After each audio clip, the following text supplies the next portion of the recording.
Hello friends, ration கடை வேலைக்கு யாரெல்லாம் அப்ளை பண்ணியிருக்கீங்களோ அவங்களாம் மறக்காமல் இந்த வீடியோ முழுமையாக பாருங்கள். ஏன்னா நம்ம பார்த்திங்கன்னா நிறைய தகவலை கொண்டு வந்திருக்கோம். மறக்காமல் இந்த வீடியோக்கு லைக்கை போட்டு சேனலை சப்ஸ்கிரைப் பண்ணி வச்சுக்கோங்க. சரி, வாங்க வீடியோக்குள்ள போகலாம். அதாவது நம்ம நேர்காணலில் கேட்க போகிற 100 முக்கியமான கேள்விகள் பார்த்திங்கன்னா ஒரு முக்கியமான பிடிஎஃபாக ரெடி பண்ணி வச்சுருக்கோம். இந்த பிடிஎஃபில் பார்த்திங்கன்னா 100 கேள்விகளாக வந்து இருக்கும். அதாவது பாட்டாக இருக்கும். இந்த பிடிஎஃப் வேணும்னு நினச்சிங்கன்னா என்னுடைய வாட்ஸ்அப் நம்பருக்கு ஹாய் பிடிஎஃப் மெசேஜ் பண்ணுங்கள். இந்த பிடிஎஃபை நான் உங்களுக்கு ப்ரொவைட் பண்ணுறேன். இந்த பிடிஎஃபோட விலை பார்த்தீங்கன்னா 25 ரூபா மட்டும்தான். வேணும்னு நினச்சிங்கன்னா இந்த பிடிஎஃபை எனக்கு வாட்ஸ்அப்பில் மெசேஜ் பண்ணி பை பண்ணிக்கோங்க. நான் இப்போ பார்த்தீங்கன்னா பார்ட் 1லேருந்து 5 கேள்விகளை தெளிவாக எக்ஸ்பிளைன் பண்ண போகிறேன். ஏன்னா நிறைய பேர் நம்மக்கிட்ட பிடிஎஃப் வாங்கியிருக்கீங்க. அவங்களாம் பார்த்தீங்கன்னா ப்ரோ எனக்கு பார்ட் 1 எக்ஸ்ப்ளனேஷன் வீடியோ போடுங்க சொல்லிட்டு நிறைய பேர் என்கிட்ட கமெண்ட் பண்ணியிருக்கீங்க, மட்டும் வாட்ஸ்அப்பில் கேட்டிருக்கீங்க. அதுக்காக பார்த்தீங்கன்னா பார்ட் 1 தெளிவாக எக்ஸ்பிளைன் பண்ண போகிறோம். அதாவது ஃபஸ்ட்டு பார்த்தீங்கன்னா நீங்கள் ரேஷன் ஷாப் இன்டர்வியூ நடக்கும்போது ஃபஸ்ட்டு உங்கள் கேள்வியானது உங்கள் செல்ஃப் இன்ட்ரோடக்ஷன், அதாவது சுய அறிமுகம். நீங்கள் செல்ஃப் இன்ட்ரோடக்ஷன் என்னென்ன சொல்லலாம், என்னென்ன சொல்ல வேணாம்னு சொல்லிட்டு நம்ம சொல்லிடுறேன். பார்த்தீங்கன்னா ஃபஸ்ட்டு பார்த்தீங்கன்னா செல்ஃப் இன்ட்ரோவில் போட உடனே பார்த்தீங்கன்னா உங்கள் பேரை சொல்லுங்கள், அப்புறம் உங்கள் வயதை சொல்லிங்க. அது வேணாம், அது உங்கள் நினச்சா சொல்லிங்க, அது வேணாம். அண்ட் நீங்கள் எந்த ஊர்லேருந்து வரீங்க, எந்த மாவட்டம் சொல்லிட்டு சொல்கிறீங்க. ஏன்னு பார்த்தீங்கன்னா நிறைய பேர் 2-3 மாவட்டங்கள் அப்ளை பண்ணியிருக்கீங்க.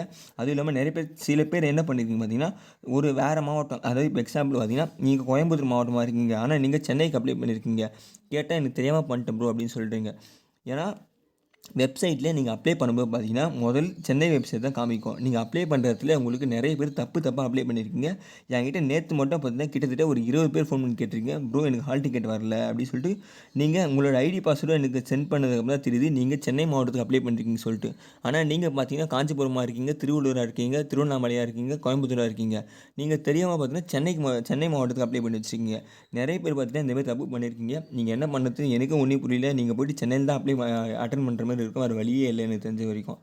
சரி, அதுக்குள்ள வந்து செல்ஃப் இன்ட்ரோ பற்றி என்ன சொல்கிறேன் பாருங்கள். முதல்ல உங்கள் பேர் சொல்லுங்கள், அப்புறம் இந்த மாவட்டம் நான் இங்கேருந்து வரேன் அப்படின்னு சொல்லுங்கள். அப்புறம் உங்கள் குடும்பத்தில் எத்தனை பேர் இருக்குதுன்னு சொல்லுங்கள். அப்புறம் உங்கள் குடும்பத்தில் யார் யார் என்ன வேலை செய்கிறீங்க அப்படின்னு சொல்லுங்கள். அப்புறம் நீங்கள் என்ன படிச்சிருக்கீங்க அப்படின்னு சொல்லுங்கள். அதாவது நீங்கள் டிகிரி படிச்சிருந்தாலோ டிகிரி படிச்சிருங்க சொல்லுங்கள். இல்லை ஸ்கூல் மட்டும் தான் படிச்சிருக்குன்னா ஸ்கூல் மட்டும் படிச்சிருக்குங்க சொல்லுங்கள். அப்புறம் உங்கள் அடிஷ்னலாக வேறு ஏதாச்சும் உங்கள் தேவைக்கு சொல்லணும்னா சொல்லிக்கோங்க. அடுத்தது பார்த்தீங்கன்னா நீங்கள் ஏன் இந்த வேலையை சூஸ் பண்ணுறீங்க கண்டிப்பாக இந்த கேள்வி கேட்பாங்க. ஏன்னா போன வாட்டி கேட்ட கேள்வி தான் பார்த்தீங்கன்னா ரெடி பண்ணி வச்சுருக்கோம். போன வாட்டி இந்த கேள்வி கேட்டிங்க, நான் அந்த கேள்விக்கு ஒரு 2 பதில் சொல்கிறேன். நீங்கள் எதாவது அடிஷ்னலாக தெரிஞ்சால் நீங்கள் சொல்லுங்கள், இல்லைன்னா நான் ஒரு 2 பதில் சொல்கிறேன். அந்த 2 பதிலும் நீங்கள் சொல்லிக்கலாம். முதல் பதில் பார்த்தீங்கன்னா நான் பார்த்தீங்கன்னா கவர்மெண்ட் ஜாப் ட்ரை பண்ணிட்டுருக்கேன், அதனால தான் பார்த்தீங்கன்னா இந்த வேலையை சூஸ் பண்ணலான்னு இருக்கேன் அப்படின்னு சொல்லிட்டு இந்த ஜாபை நீங்கள் இது சொல்லுங்கள். இது 2வது இல்லை என்ன சொல்கிறீங்க பார்த்தீங்கன்னா, நான் இந்த ஜாபை சூஸ் பண்ணிவிட்டு உள்ளே பார்த்தீங்கன்னா படித்து வேறு வேலைக்கு போயிடலான்னு இருக்கேன், இல்லை தெரிஞ்சுக்கிட்டு வேறு வேலைக்கு போயிடலான்னு இருக்கேன் அப்படின்னு சொல்லிட்டு இந்த 2 பதிலும் சொல்லலாம். இல்லை உங்களுக்கு ஏதாச்சும் பதில் தெரிஞ்சால் கமெண்ட் செக்ஷனில் கமெண்ட் பண்ணுறேங்க. 3வது பார்த்தீங்கன்னா நீங்கள் படிச்சிருந்தால் அதுலேருந்து சில கேள்விகள் கேட்கப்படும். அதாவது நீங்கள் டிகிரி படிச்சிருக்கீங்கன்னு வச்சிங்கன்னா அந்த டிகிரிலேருந்து ஒரு சில கேள்வி கேட்பாங்க. இப்போ நீங்கள் கம்ப்யூட்டர் டிகிரி சம்மந்தமாக என்ன படிச்சிங்கன்னா கம்ப்யூட்டர் வந்து பேசிக்காக என்ன கேட்பாங்க, அதாவது கம்ப்யூட்டர் யார் உருவாக்குது, இந்த லாங்குவேஜ் அந்த லாங்குவேஜ் சொல்லிட்டு ஒரு சில கேள்வி கேட்பாங்க. இல்லை இன்ஜினியரிங் படிச்சுன்னா இன்ஜினியரிங் ஒரு சில ரொம்ப சின்ன கேள்வி தான் கேட்பாங்க, ரொம்ப கஷ்டமாக கேட்க மாட்டாங்க, பேசிக்காக மட்டும் தான் கேட்பாங்க. அப்போ நீங்கள் காமர்ஸ் அக்கௌண்ட்ஸ் படிச்சிருந்தீங்கன்னா அந்த அக்கௌண்ட்ஸ்லேருந்து ஒரு சில கேள்விகள் கேட்க வாய்ப்பு இருக்குது. அதுவே 4வது கேள்வி போயிட்டீங்கன்னா பார்த்தீங்கன்னா ரேஷன் கடையில் கூட்டம் அதிகமாக கூடி சண்டை வந்தால் நீங்கள் என்ன பண்ணுவீங்க. இது பார்த்திங்கன்னா ரொம்ப முக்கியமான கேள்வி. உங்கள் எபிலிட்டி செக் பண்ணுறதுக்காக இந்த கேள்வி கேட்க நிறைய வாய்ப்பு இருக்குது. அதாவது கூட்டம் நிறைய கூடும் நேரத்தில் என்ன சண்டை வந்து என்ன பண்ணுவீங்க பார்த்தா, ஏன்னா இந்த பொங்கல் நேரத்தில் தீபாவளி நேரத்தில் பார்த்திங்கன்னா கவர்மெண்ட்லேருந்து பொருள் புடவை அந்தமாரி இலவச பொருள் கொடுக்கும்போது கூட்டம் ஆனது நிறைய கூட வாய்ப்பு இருக்குது. சண்டையே நிறைய போடுறதுக்கு வாய்ப்பு இருக்குது. ஏன்னா காசு கொடுப்பாங்க, இந்த பொங்கலுக்கு 1500 ரூபாய் 2000 சொல்லிட்டு கொடுக்கும்போது கூட்டம் நிறைய வரும், சண்டை போடுங்க. அப்போ நீங்கள் என்ன பண்ணுவீங்க அப்படின்னு சொல்லிட்டு கேட்பாங்க. அந்த டைமில் நீங்கள் என்ன பதில் சொல்லலாம் பார்த்தீங்கன்னா, கூட்டம் சண்டை வர மாதிரி இருந்தால் நீங்கள் வில்லேஜில் இருந்தால் பஞ்சாயத்து தலைவரை கூப்பிட்டு நான் முன்னாடி வர வச்சுருவேன், சண்டை வர மாதிரி இருந்தால் அப்படின்னு சொல்லுங்கள். இல்லைன்னா பக்கத்தில் இருக்க காவல் நிலையம் ஃபோன் நம்பர் வாங்கி வச்சு போலீஸுக்கு ஃபோன் பண்ணுறோம் அப்படின்னு சொல்லிட்டு நீங்கள் ஜஸ்ட் ஒரு வார்னிங்காக கொடுக்கலாம் அப்படின்னு சொல்லுங்கள். இல்லை நீங்கள் இந்த புறநகர் பகுதியில் இருந்தீங்கன்னா அந்த ஏரியா கவுன்சிலரை நாங்கள் ஃபோன் நம்பர் வாங்கி வச்சு அவருக்கு வர வச்சு நான் அந்த சண்டையை தடுக்க முயற்சி பண்ணுவேன் அப்படின்னு சொல்லிட்டு சொல்லுங்கள். வேறு எதனா எக்ஸ்ட்ரானரியாக ஆன்சர் தெரிஞ்சால் நீங்கள் கமெண்ட் செக்ஷன் கமெண்ட் பண்ணுறீங்க. அப்புறம் வேலை சுமை அதிகமாக இருந்தால் நீங்கள் என்ன செய்வீங்க. அதாவது வேலை செய்யும்போது ஒரு கட்டுனராக இருந்தீங்கன்னா உங்களுக்கு வேலை சுமை அதிகமாக இருக்கும். ஏன்னா நீங்கள் நிறைய பொருள் பண்ண வேண்டியது, நிறைய வேலை பண்ண வேண்டியது இருக்குது. அதுவும் நீங்கள் சேல்ஸ்மேனாக இருந்தால் ஒரு சில நேரத்தில் நிறைய வேலை சுமை இருக்கும். அந்த நேரத்தில் நீங்கள் என்ன பண்ணுவீங்க அப்படின்னு கேட்டாங்கன்னா நீங்கள் என்ன பண்ணலாம் பார்த்தீங்கன்னா, அது நான் கூடுதலாக ஒரு ஆள் போட்டுப்பேன், அன்றைக்கி ஒரு நாள் என்றைக்கு வேலை சுமை அதிகமாக இருக்கும் அப்படின்னு சொல்லலாம். இல்லைன்னா நானே ஒர்க் ப்ரெஷர் அதிகமாக இருந்தாலும் பண்ணுறவங்களுக்கு என்கிட்ட திறமை இருக்குது அப்படின்னு சொல்லிட்டு அந்த பதிலும் நீங்கள் சொல்லலாம். இதுதான் பார்த்தீங்கன்னா நம்ம பார்ட் 1 எக்ஸ்பிரஷன் வீடியோ. வேறு ஏதாச்சும் உங்களுக்கு எந்த பாட்டுக்கு எக்ஸ்ப்ளனேஷன் வீடியோஸ் கேட்டுங்க. பிடிஎஃப் வாங்கலாம் பார்த்தீங்கன்னா கவுண்ட் பண்ணி பாருங்கள். இந்த பிடிஎஃபில் கரெக்டாக 100 கேள்வி இருக்கும். தனித்தனியாக பார்ட்டாக இருக்கும். நீங்கள் எடுத்த உடனே பிடிஎஃப் ஓப்பன் பண்ணிட்டு கடைசியாக தள்ளிட்டிங்கன்னா 30ன்னு சொல்லிட்டு போட்டிருக்கோம். அதனால் 30 கேள்வி தான் இருக்கா ப்ரோ அப்படின்னு சொல்லிட்டு என்கிட்ட கேட்காதீங்க. தயவு செஞ்சு கவுண்ட் பண்ணி பாருங்கள், தெளிவாக கவுண்ட் பண்ணி பாருங்கள். நம்ம ரேஷன் கேள்விகளை பார்த்திங்கன்னா சம்மந்தமாக ஒரு 30 கேள்வி ரெடி பண்ணி வச்சுருக்கோம். இதுலேயும் இருக்கும். அப்புறம் தனித்தனியாக பார்த்திங்கன்னா நம்ம பார்த்திங்கன்னா திட்டங்கள் சொல்லிட்டு திட்டங்கள் ரெடி பண்ணி வச்சுருப்போம். நாங்கள் ஷோ பண்ணி காமிது. இப்போ திட்டங்கள் சொல்லிட்டு திட்டங்கள் சம்மந்தமாக ஒரு 30 கேள்வி ரெடி பண்ணி வச்சுருப்போம். அதே போல் பார்த்தா அமைச்சர்கள் சொல்லிட்டு அமைச்சர்கள் அண்டு மத்திய அமைச்சர்கள் எல்லா அமைச்சரும் பார்த்திங்கன்னா கேள்வி ரெடி பண்ணி வச்சுருப்போம். நான் ஷோ பண்ணுறேன் பாருங்கள். இது பாருங்கள், அமைச்சர் சொல்லிட்டு பார்ட் 4 ரெடி பண்ணி வச்சுருப்போம். அப்புறம் பொது கேள்வி பார்த்திங்கன்னா இந்த பொது அறிவு சொல்லிட்டு இதில் 30 கேள்வி ரெடி பண்ணி வச்சுருப்போம். ஒன்று அடிஷ்னலாக கேள்வி எல்லாம் நைட்டே கேளுங்க. நான் ரெடி பண்ணி கண்டிப்பாக யூடியூப்பில் போஸ்ட் பண்ணுறேன். உங்களுக்கு பர்சனலாக அனுப்புகிறேன். அதில் எந்த ஒரு சந்தேகமும் தேவை. அப்புறம் நீங்கள் எந்தெந்த டாக்குமெண்ட் எடுத்துகிட்டு போகணும், நான் அந்த டாக்குமெண்ட்டுக்கு தனியாக ஒரு வீடியோ போட்டேன். இருந்தாலும் சிம்பிளாக சொல்லிடுறேன். நீங்கள் அப்ளிகேஷன் ஃபார்ம் ஃபில் பண்ணும்போது என்னென்ன டாக்குமெண்ட்லாம் கொடுத்தீங்களோ, என்கிட்ட இருக்குது அப்படின்னு சொல்லிட்டு கொடுத்தீங்களோ அது எல்லாமே கண்டிப்பாக கொண்டு போய் ஆகணும். அதாவது ஒரிஜினலும் எடுத்துகிட்டு போகணும். அண்டு பார்த்தீங்கன்னா நீங்கள் ஜெராக்ஸ் காப்பியும் பார்த்தீங்கன்னா 2 காப்பி எடுத்துகிட்டு போக வேண்டியதாக இருக்கும். அப்புறம் பார்த்தீங்கன்னா ஃபோட்டோ காப்பியும் எடுத்துகிட்டு போகணும். அதாவது உங்கள் ஃபோட்டோ பாஸ்போர்ட் சைஸ் ஃபோட்டோ பார்த்தீங்களா, அது 2 எடுத்துகிட்டு போங்க. நீங்கள் சொன்ன டாக்குமெண்ட்லாம் வெரிஃபிகேஷன் பண்ணும்போது இல்லைன்னா கண்டிப்பாக அவங்க ரிஜெக்ட் பண்ணுறாங்க. ரொம்ப கஷ்டப்பட்டு நீங்கள் படிச்சிருப்பீங்க, இல்லை ப்ரிப்பேர் பண்ணியிருப்பீங்க, அப்ளை பண்ணியிருப்பீங்க. கண்டிப்பாக ரிஜெக்ட் பண்ணுறதுக்கு நிறைய வாய்ப்பு இருக்குது. அவங்க முடிஞ்ச அளவுக்கு நிறைய பேர் ரிஜெக்ட் பண்ண தான் வாய்ப்பு இருக்குது. அதனால் நீங்கள் டாக்குமெண்ட்டை ஒழுங்காக எடுத்துகிட்டு போயிடுங்க. நான் வேணால் அடிஷ்னல் சொல்கிறேன். நீங்கள் கட்டுநராக இருந்தீங்கன்னா 10வது சர்டிஃபிகேட் கண்டிப்பாக வேணும். இல்லை சேல்ஸ்மேன் இருந்தீங்கன்னா 12வது சர்டிஃபிகேட் எடுத்துக்கோங்க. 2மே எடுத்துக்கோங்க.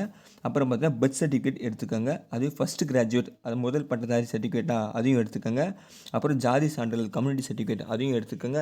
இதுவே நீங்கள் டிசேபிலிட்டி பீப்புளாக இருந்தீங்கன்னா அதுக்கான சர்டிஃபிகேட் எடுத்துக்கோங்க. அரசு மருத்துவமனையிலேருந்து வாங்கி வச்சுக்கோங்க. இல்லை திட்டத்தின் மூலமாக வாங்கியிருந்தீங்க அதுவும் எடுத்துக்கங்க.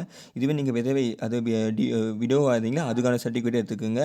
அண்ட் உங்கள்கிட்ட கூடுதல் என்னென்ன சர்டிஃபிகேட் இருக்கோ அது எல்லாமே எடுத்துக்கங்க. ஆதார் கார்டு எடுத்துக்கோங்க கையில் வேணும்னா. அப்புறம் பார்த்தீங்கன்னா உங்களோட ரேஷன் கார்டையும் கூடுதலாக எடுத்துக்கோங்க. ஏன்னா அவங்க கேட்கல, பட் நீங்கள் எடுத்துக்கிறது ரொம்ப நல்லது. அப்புறம் அங்கே போய்ட்டு அது இல்லை இதுன்னு சொல்லிட்டு நம்ம அனுப்பிச்சிட்டாங்கன்னா ரொம்ப மன வருத்தமாக போயிடும். ஏன்னா அவங்க சொல்லிட்டாங்க, தெளிவாக சொல்லிட்டாங்க, ஒரே வாட்டி தான் சர்டிஃபிகேட் வெரிஃபிகேஷன் நடக்கும். அந்த சர்டிஃபிகேட் வெரிஃபிகேஷனில் பாஸ் ஆனால் மட்டும்தான் உங்களுக்கு இன்டர்வியூ வந்து நடக்கும் அப்படின்னு சொல்லிட்டு தெளிவாக சொல்லிட்டாங்க. அப்புறம் அங்கே போய்ட்டு திரும்ப வந்துடாதீங்க, வந்துட்டு என்கிட்ட கேட்காதீங்க. அடுத்தது பார்த்திங்கன்னா அந்த ஹால் டிக்கெட் பிரச்சனை தாங்க பெரிய பிரச்சனை இருக்குது. நிறைய பேருக்கு ஹால் டிக்கெட் இன்னும் வரல. சென்னை ஒரு சில மாவட்டங்களும் வரல, முக்கியமாக சென்னை மாவட்டங்களும் வரல. வரும் கண்டிப்பாக. அது மட்டும் இல்லாமல் நிறைய பேர் அதர் டிஸ்ட்ரிக்ட் பீப்புள் சென்னைக்கு போய்ட்டு அப்ளை பண்ணி வச்சுருங்க. நீங்கள் என்ன பண்ண போகிறீங்க ஒன்றுமே புரியல எனக்கு. முடிஞ்ச அளவுக்கு பாருங்கள். அப்புறம் பார்த்தீங்கன்னா என்ன ஃபால்ட்டு பார்த்தீங்கன்னா நிறைய பேருக்கு பேமெண்ட் பண்ணிகிட்டு இருப்பீங்க. பட் ஆனால் அப்ளிகேஷன் ஹால் டிக்கெட் டவுன் பண்ணி பார்த்தா நீங்கள் பேமெண்ட் பண்ணலை, உங்கள் அப்ளிகேஷன் ரிஜெக்ட் ஆகிடுச்சு அப்படின்னு சொல்லிட்டு நிறைய பேர் என்கிட்ட மெயில் கமெண்ட் பண்ணியிருக்கீங்க. அண்டு வாட்ஸ்அப்லேயும் கேட்டிருக்கீங்க. அவங்களாம் என்ன பண்ணலாம் பார்த்தீங்கன்னா, என்கிட்ட கஸ்டமர் கேர் நம்பர் இருக்குங்க. ஒரு மாவட்டம் கஸ்டமர் கேர் நம்பர் இருக்குது. நான் வேணால் அவங்க நம்பர் தரேன், மெயில் ஐடியும் தரேன். அப்புறம் நீங்கள் மெசேஜ் பண்ணி அவங்களுக்கு வாட்ஸ்அப்லேயே அனுப்பிச்சிட்றேன். நீங்கள் அந்த மெயிலை அவங்களுக்கு அனுப்பிச்சி விடுங்க. அண்ட் நீங்கள் பேமெண்ட் பண்ண ரெசிப்ட் ரொம்ப முக்கியங்க. அந்த ரெசிப்ட் இருந்தால் தான் அவங்க நம்ம பண்ணுற மெயிலே ரெஸ்பான்ஸ் பண்ணுவாங்க. ரெசிப்ட்டும் முக்கியம். எனக்கு அப்ளிகேஷன் டவுன்லோட் பண்ணி வச்சுருந்து அந்த அப்ளிகேஷன் டவுன்லோட் பண்ணி எனக்கு அனுப்புங்க. நான் ஹெல்ப் பண்ண உங்களுக்கு நான் ஹெல்ப் பண்ண பார்க்குறேன். அப்புறம் என்கிட்ட பார்த்தீங்கன்னா இது ஒரு முக்கியமான ஒரு மேட்ருங்க. என்னன்னா என்கிட்ட அது வீடியோ போடுறேன்ல, என் கமெண்ட் செக்ஷன் சொல்கிறீங்க, வாட்ஸ்அப்பில் சொல்கிறீங்க, ப்ரோ என்ன ப்ரோ நீ வீடியோ போட்டிருக்கீங்க, எப்படியும் காசு கொடுத்தா தான் வேலை கிடைக்க போகுது, காசு கேட்டால் 8 லட்சம் கேட்குறாங்க, 10 லட்சம் கேட்குறாங்க அப்படி சொல்லிட்டு இருக்கீங்க. அப்படிலாம் எதுவும் இல்லைங்க எனக்கு தெரிஞ்ச வரைக்கும். ஏன்னா நான் நிறைய இடத்துல அப்படி தான் சொல்லிட்டுருக்காங்க போன வருஷம் வரைக்கும். ஆனால் இந்த வருஷம் பார்த்திங்கன்னா அப்படி இருக்க வாய்ப்பு இல்லை. ஏன்னா அவங்களே பார்த்தீங்கன்னா அஃபிஷியலாக சொல்லியிருக்காங்க, இதுமாதிரி காசு கொடுத்து தான் வந்தீங்கன்னா அதெல்லாம் அந்த தவறுலாம் பண்ணாதீங்க, காசு கொடுக்காதீங்க யாருக்கிட்டையும், நீங்கள் முடிஞ்ச அளவுக்கு நேர்மையாக பண்ணுங்கள் அப்படி சொல்லியிருக்காங்க. எந்த ஒரு தவறும் நடக்காது சொல்லிட்டு தமிழ்நாட்டு அரசு சைட்லேருந்து சொல்லியிருக்காங்க. அந்தமாதிரி தவறு எதுவும் நடக்காது அப்படின்னு சொல்லிட்டு நம்புகிறோம். நம்பிக்கையாக வந்து நீங்கள் இன்டர்வியூ அட்டன் பண்ணுங்கள். அது மட்டும் இல்லாமல் என்கிட்ட தெரிஞ்சு நம்ம சப்ஸ்கிரைபர் ஒருத்தவங்க பார்த்திங்கன்னா நம்ம நம்பர் எடுத்து எனக்கு கால் பண்ணாங்க. அவங்க பேர் ஊர் எதுவும் கேட்கல. அவங்களும் பார்த்திங்கன்னா தெளிவாக சொல்கிறாங்க, ப்ரோ இந்தமாதிரி நான் தெரியாமல் வேறு மாவட்டத்துக்கு அப்ளை பண்ணிட்டேன், நான் வேறு மாவட்டம் ஆனால் சென்னைக்கு அப்ளை பண்ணிட்டேன் அப்படின்னு சொன்னாங்க.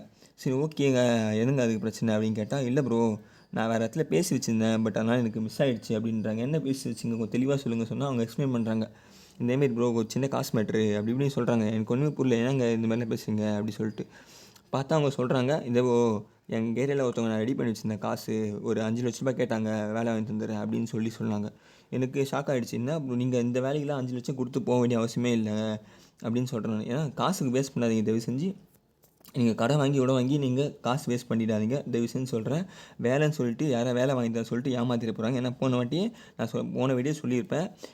என்னோட போன வாட்டி சப்ஸ்கிரைபர் சொன்னார் ரூ. 1,00,000 ஆகிட்டு கொடுத்து நல்லா ஏமாந்துட்டாராம். அந்தமாரி நீங்கள் ஏமாற பார்க்காதீங்க தான் சொல்லுவேன். ஒரு அவேர்னஸ் வீடியோவை நீங்கள் எடுத்துக்கங்க. அது மட்டும் இல்லாமல் இப்போ நீங்கள் 10வது 12வது படிச்சிருப்பீங்க. கட்டுனருக்கும் சேல்ஸ்மேனுக்கும் அப்ளை பண்ணியிருப்பீங்க. யாருக்கெல்லாம் முன்னுரிமை அதிகமாக இருக்குது, யாருக்கெல்லாம் முன்னுரிமை இருக்க வாய்ப்பு இல்லை, மார்க் யார் அதிகமாக எடுக்க முடியும். அதாவது இன்டர்வியூ பேட்டர்னுங்க தெளிவாக சொன்னால் இன்டர்வியூ பேட்டர்ன் எப்படி இருக்கும். அதாவது 100 மார்க்கு இன்டர்வியூ நடக்க போகுது. என்ன பேட்டர்னாக இப்போ பார்த்தீங்கன்னா நீங்கள் சேல்ஸ்மேன் அப்ளை பண்ணியிருந்தீங்கன்னு வச்சுங்க. உங்களுக்கு கல்வி தகுதி பார்த்தீங்கன்னா 12வது வகுப்பு முடிச்சிருக்கணும். அப்போ தான் பார்த்தீங்கன்னா சேல்ஸ்மேனுக்கு அப்ளை பண்ணிட முடியும். அதே அப்ளை பண்ணியிருப்பீங்க நீங்கள் நிறைய பேர் தெரியும். ஆனால் இன்டர்வியூ மார்க் பார்த்தீங்கன்னா மொத்தமாக 100 மார்க். நான் டோட்டல் ஈக்குவல் டு 100 போட்டிருக்கோம் பார்த்தீங்களா. அதுதான் பார்த்தீங்கன்னா டோட்டலாக 100 மார்க்கு இன்டர்வியூ நம்மளுக்கு டோட்டலாக மார்க்கு 100 மார்க்கு. அதில் நீங்கள் இப்போ 12வது மதிப்பெண்லேருந்து 50% எடுப்பாங்க. அதாவது 50% எடுப்பாங்க. அதுவே இன்டர்வியூ மதிப்பெண் பார்த்தீங்கன்னா ஒரு 50% எடுப்பாங்க. மொத்தமாக தான் பார்த்தீங்கன்னா 100 மாறுது நம்மளுக்கு. அந்த 50 எப்படி எடுப்பீங்கன்னு பார்த்தீங்கன்னா உங்கள் ஸ்கூல் மதிப்பெண். அதாவது நீங்கள் ஸ்கூலில் 12வது பார்த்தீங்கன்னா 12க்கு இப்போ கடைசியாக ஒரு 4 வருஷமாக பார்த்தீங்கன்னா 600 இருக்குது. அதுக்கு முன்னாடி பார்த்தீங்கன்னா 1200 இருந்தது. நான் இப்போ அங்கே தெளிவாக போட்டிருப்பேன். ஒரு மேக்ஸ் கேல்குலேஷன் போட்டிருப்பேன். அதை தெளிவாக எக்ஸ்பிளைன் பண்ணுற பாருங்கள். இப்போ அங்கே 450 இருக்குது பார்த்தீங்களா. அந்த 450 பார்த்தீங்கன்னா நீங்கள் எடுத்துக்காட்டுக்கு எடுத்த மார்க் அது. உங்கள் ஸ்கூலில் நீங்கள் எடுத்த மார்க் அது கீழே இருக்குது பார்த்தீங்கன்னா நீங்கள் மொத்தமாக எழுதுகிற மார்க் அது 600 மார்க் எழுதிருப்பீங்க. அது எடுத்து டிவைட் பண்ணால் பார்த்தீங்கன்னா உங்களுக்கு 0.75 சொல்லிட்டு ஒரு மார்க் வரும். அது கூட இன்ட்டு பெருக்கல் 50 பண்ணிங்கன்னா பார்த்தீங்கன்னா உங்களுக்கு 37.5 மார்க் வரும். அதுதான் பார்த்தீங்கன்னா உங்களுக்கு இன்டர்வியூவில் எடுக்க போகிற 50க்கு 37.5 மார்க் பார்த்தீங்கன்னா உங்கள் ஸ்கூல் மதிப்பெண் எடுப்பாங்க. இப்படி தான் பார்த்தீங்கன்னா ஸ்கூல் மதிப்பெண் மார்க் எடுப்பாங்க. உங்களுக்கு கேல்குலேட் பண்ண தெரியலனா எந்த ஒரு கவலையும் வேணாம். நான் என்னோடய வாட்ஸ்அப் நம்பர் ப்ரொவைட் பண்ணுறேன். உங்களுக்கு உங்கள் மார்க் அனுப்புங்க. நான் கேல்குலேட் பண்ணி உங்களுக்கு நான் சொல்லிடுறேன்.